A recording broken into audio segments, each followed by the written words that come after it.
All right, so I came across this tweet from USA Today, I believe. Yes. And this is essentially propaganda. I'm showing you this because I want you to be able to spot propaganda when it's out there. So in this case, it is propaganda propping up police, propping up the current system. Because what do they do here? They're highlighting, so USA Today, highlighting a police being kind to an American flag. So check this out. And by the way, the music's off here because it may be copyrighted. Gotta watch out for that stuff. But look, he picks up the flag. Police officer in Nebraska couldn't leave a fallen American flag on the ground. Oh no.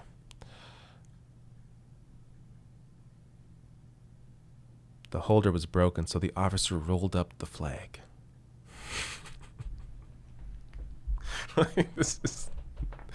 This is unbelievable. Who cares? Like, this shouldn't be news. But this is purely done to shift public opinion. Crap like this is only ever discussed, only ever shown because it's a way to be like, oh, look how kind this cop is being to a flag. Now, Mike Figueredo, my buddy Mike Figueredo of Humanist Report, made the fantastic point of saying here, imagine if police treated black Americans with the same level of concern, delicacy, and respect as that a piece of material. I couldn't say it any better myself. It is truly incredible what the media will do. And I mean, this is kind of the extreme of it.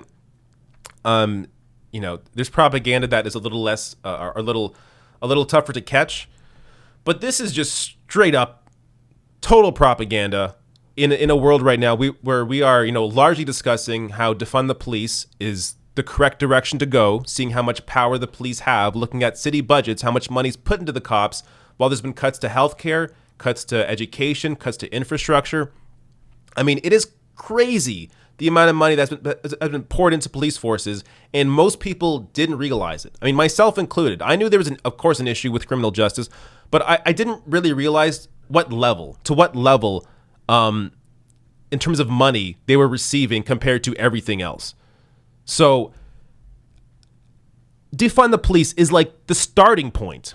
Forget, banning chokeholds. Like, what's that gonna do? It's already illegal to do what the cops have been doing in terms of killing black men. What is banning chokeholds gonna do? You have to start with taking their power away. That is the starting point, is taking their money away. So the only discussion at that point is how much defunding, like defund completely to abolish police or defund a little bit, or, so that's really where the discussion is. But as long as the discussion starts at defund the police, then we're on the right track. And moving those responsibilities, like, say, mental health calls, domestic disputes calls, homelessness. I mean, moving many of these responsibilities that the cops have had historically, move that into other areas. Invest into public housing. Invest into infrastructure. Invest into education. Invest into public health. I mean, that is really the direction that these cities need to go. And so I'm just showing you this. It's also important to inform your friends and family, where, like, this is the kind of thing that, say, my uncle might fall for, watching, oh, look at this cop being kind to the flag here. Like, aren't the cops great? Like, this is the kind of thing that I don't want to, I know I have boomers in my audience. A lot of you are fantastic, of course, but this is the kind of thing that generally voters over 45, over 50, over 60 tend to fall for. So because a lot of that generation watches their local news, only gets their information from local news or, nightly news or CNN or Fox News, MSNBC, it's important to be able to spot propaganda when you see it. So if you're ever sitting with them and this kind of crap comes up, make sure to call it out and do it in a kind way. Don't be angry. People sometimes are turned off if you're too emotional about it, but bring it up, talk about it, be like, hey, what do you think about this? How does this make you feel? Do you think it's kind of weird that they're showing this video? So if you begin a conversation like that, a lot more people are going to be able to, become informed and be able to catch this kind of propaganda themselves when they see it.